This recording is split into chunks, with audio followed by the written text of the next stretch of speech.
No one was more surprised than Mary Brand and Helen Nestor when their Cottage Street project began to come together as 25 contributors shared such heartwarming stories of spending summers in this charmed place. Please sit back and listen while they regale you with "And to Think It Happened on Cottage Street." Please join me in welcoming Mary and Helen.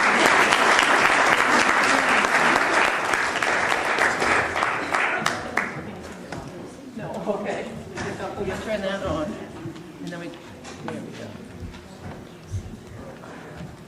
We just have to wait a second for the projector to warm up. We can do that.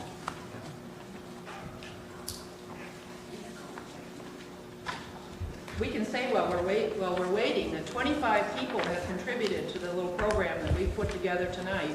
And we have, we are certainly feeling that all of those materials are precious, and we plan to put them together in a book form. And hope that you will enjoy the part that we put together to make it a small program with a sense of the whole of all the contributions. Okay, guess we can go. Early on, I understood Searsport really is the center of the universe. And I was 20-something before I realized people had a life from September to June.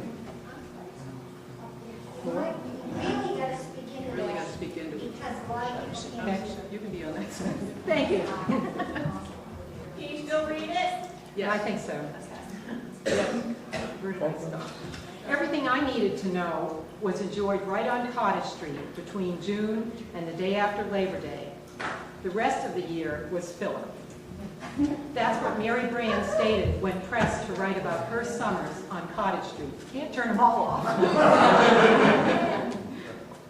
Her sister Nancy remembers, "We anticipated August in Searsport all year long.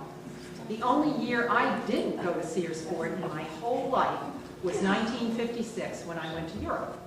I missed the amazing wedding of Claire Williams and Carrie Lyne that ended on the beach with a wedding party going swimming in their bridesmaid dresses and rented tuxes, the most talked about event of the century." Nancy Blanchard fondly recalls preparation for the annual trip to Searsport. "All year long in Garden City, I would wait for the last day of school when my dad, Charlie Blanchard, would load up our station wagon so full that the wheels would be at half-mast, using every available nook and cranny. My brother Nicky and I would be deposited in the only remaining space left in the back seat to share, as only siblings can do so well. And off we would go to Searsport. We always left in the middle of the night, as that was the time when Dad loved to drive. There was no traffic, less requests for bathrooms, and those "are we there yet" conversations to slow the progress.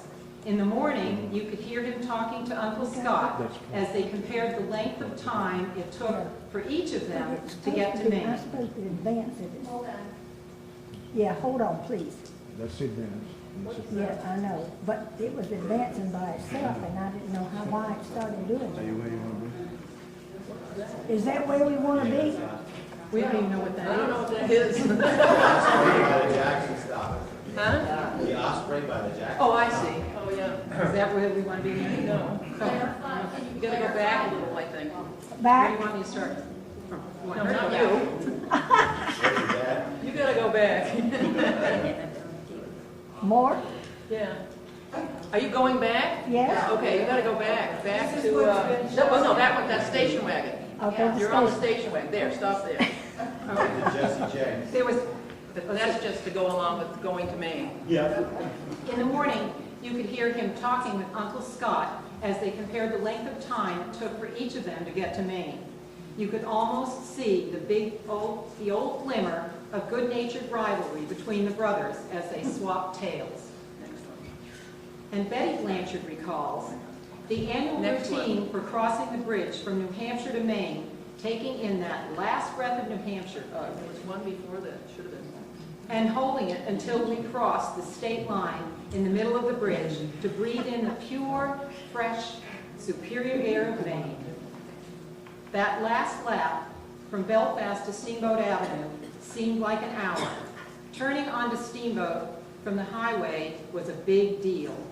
The drive from Long Island, New York, took forever. 12 hours in reality, no Throgs Neck Bridge to shorten getting off the island, and much of the trip along Route 1. The biggest scandal to which I was ever privy was how Scotty or Charlie drove so fast they arrived in Searsport, leaving home after work Friday in time for Saturday breakfast. They had to be going 100 miles per hour, and that, I knew, was against the law. The real miracle was that they'd turn around and go back on Sunday night. Now the next one. Oh, yeah, that one. Keep it that one. And Penny Jordan recalls, in the early 50s, many of us still had grandparents living in Searsport. Their stories of sailing around the world with their sea captain fathers provided a window into history that closed when they were gone.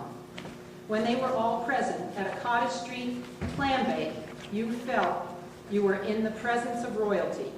The stamina acquired through their harsh lives on the sea saw them through personal and financial tragedies and kept them healthy for 80 and 90 plus years. I believe that that connection to the history of Searsport is the reason we feel most at home here. No matter where we live or how long we are away, we are all drawn back to the beautiful spot on Penobscot Bay where we had the best summers any child could hope for. Mary, excuse me, who was that again? That was Henry Curtis, who was a great-great-grandfather of Barbara Calderwood Burns. One great. And from Barbara Calderwood Burns, I returned to the excitement as a young child of going uptown to shop with my grandmother and mother. We would set off in my grandmother's Ford with her wicker market basket beside her for our great adventure. Sid's Meat Market was usually the first stop after the post office. It did not matter to me what was being purchased for supper. I liked his penny candy counter. There was a vast array in a large glass case, and it really did cost a penny. Next door was the First National and my friend Everett Maddox. He didn't have any penny candy, but he always had a smile and a kind word. If I had a little money in my pocket and had been especially good, I might get to go to Duncan's store. There the possible treasures were unending. Mrs. Duncan had crayons, clay, cap pistils, and soft flannel to make doll clothes. It was always a delightful adventure to see if she had anything new and wonderful. O'Donnell's drugstore cannot be skipped. Pappy O'Donnell was everyone's friend. Once while choosing an ice cream flavor, he asked me if I would prefer asparagus or spinach ice cream. Of course, that brought giggles and a big no.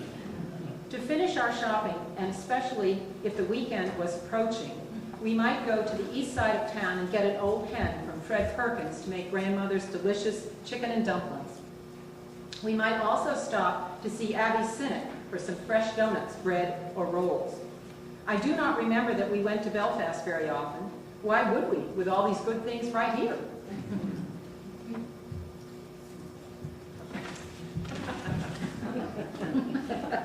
Okay, next slide. As my brother Rob Richardson recalls, Mom took care of us in July, always there with sage advice, a helping hand, or a quick meal. August was the month when things really happened. Dad took off the whole month, and we had him all to ourselves. For 11 months, he was a busy physician, but in August, he was a down Mainer. He got rid of his three-piece suit, got all the boats launched, waved to everyone like General MacArthur, and played the happy wanderer early in the morning to get us out of bed. We lived literally on the beach. Most days were spent swimming, boating, fishing, playing horseshoes, and begging other boat owners for rides. We were in and out of the water all day. Next slide. Earl Jackson was my best friend. We went exploring, built boats together, built model planes, and spent hours wandering around Searsport between the house, his house, our house, and his father's Texaco station up